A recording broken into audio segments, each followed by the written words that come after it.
what's up, guys? Pretty much, I was trying to revive my Sever build, and I was grinding while using my old Blight build, using Temerity and Ebon Pearson and Andariels. I got lucky today and just got an Ira Perdition, and I got a Tyrael's Might. Um, I've been had the Fist of Fake, a very lucky chance to hit, but I'm gonna improve it. I've been had these. I always get these for some reason, but I'll try to put them to use today. And they're actually very strong, personally.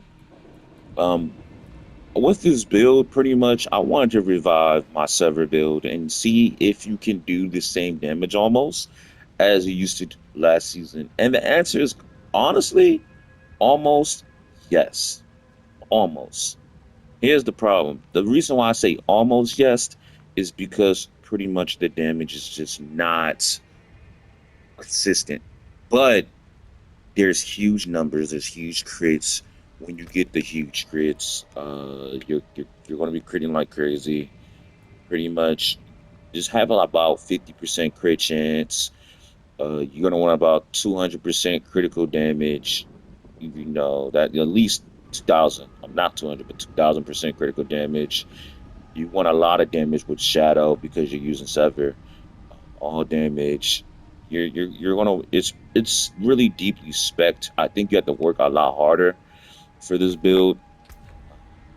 I think this build takes a bit of effort and energy. Pretty much we're going 10 ranks into Sever, which is making our damage skyrocket pretty much. Uh, we have at least one rank to Blight so we can empower our Blight.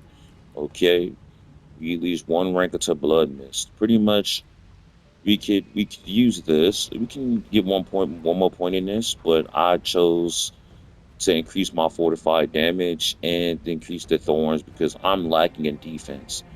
Uh, this is really good right here too. The barrier. This is what's keeping you alive. Necrotic fortitude and pretty much necrotic carapace. These are really what's keeping you alive, honestly. This is just extra damage. It's minor, but it deals some decent amount. Terror, the Bloom, Terror, and Perfectly Balanced are what you're going to really want to increase your damage because the more skill costs, the more pretty much you're going to be using it pretty much, and the more overpowers, the faster you're going to get your overpowers. Okay, pretty much the more skill costs, the faster you get your overpowers. You got to spend about 275 of these to get it guaranteed overpowered, and that's when pretty much you use the Banished Lord's Talisman. Pretty much it helps, but it guarantees that overpower. If you don't want to guarantee it, you can switch it out, get other stats. I honestly needed the attack speed from this mainly. The additional life helps, and pretty much the course to skills. So that is why I'm using this. My original before that, before I decided to switch that, was a Reaping Lotus Carrying Shane, and this did perfectly fine. It did good damage. So pretty much, with that being said, you're usually healing because you're utilizing this. And you're not using Endarios. You can use whatever helmet you want.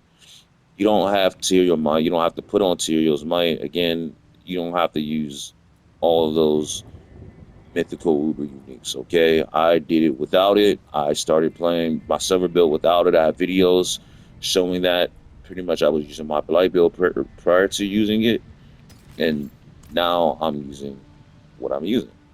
Um, as for the Paragon board is very in depth.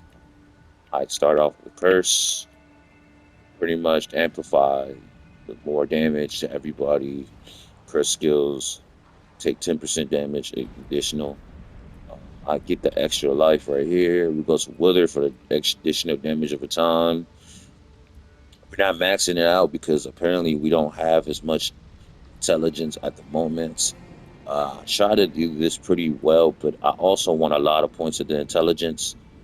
If you get more, you can add about 3 to 4 more things. So about like 6, 7 more levels, you'll be hitting even harder.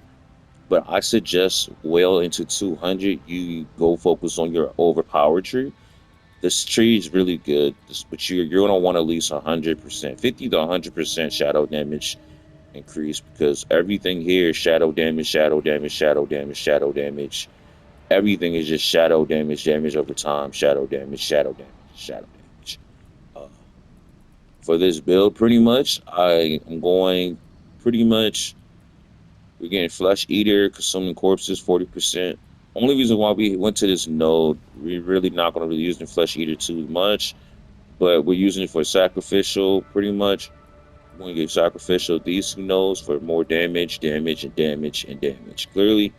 And then we have even more damage, damage, damage, and damage, which is why we want Sacrificial right here in a Flesh Eater node. Same, almost the same thing as last season.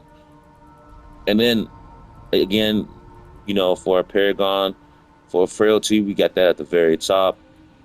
I'm not pretty much a Paragon Tree Master. However, I wanted critical damage. You're going to want your damage to go crazy. You got 54 points into Dex. This tree, this build is a late blooming tree. You're not going to, do this early. It's going to be super late. Everything that I can get Dex at a level 46 Paragon node, we get. So pretty much everything is just Dex, Dex, Dex in this tree, as well as vulnerable damage, and vulnerable damage, as well as damage against crowd control enemies. These two additional, we sacrificed these two, but that additional point right here for an additional 24 points of critical damage. And that's why we did that node right there. Last but not least is my tree that I'm actually working on. Again, the Bloodbath tree. I'm actually thinking about switching this build from the Bloodbath tree to the Blood Balls tree because you're still using the Blood Orbs. The Blood Orbs is actually very useful with Corpse Tendrils in this build. Reason being because the more Blood Orbs we get, the more we heal, the more we get our essence because we have no other way to get essence besides Soul Rift and lucky hit chance. Yes, lucky hit chance is what's getting us our essence. We have about 100% lucky hit chance, okay? And this is what's getting us our damage for enemies who are fortified, XYZ. And pretty much we just want to do that. I think when I'm able to pretty much use, switch trees, I want to say about 40 more levels. So around I want to say around 232, 240. That's when I'm going to solidify myself into the blood tree and focus on that tree. But at this point, I want to say it's very hard for Necro. I think with Necro gearing wise, Necro has always been a class that you really need to gear unless you're going minions. I think you always need really, really good gear for Necro. And I'm not saying it's going to be easy. It's not easy. I'm not a fan of the Spiritborn. I know what it's capable of. I personally have one. Spiritborn is amazing.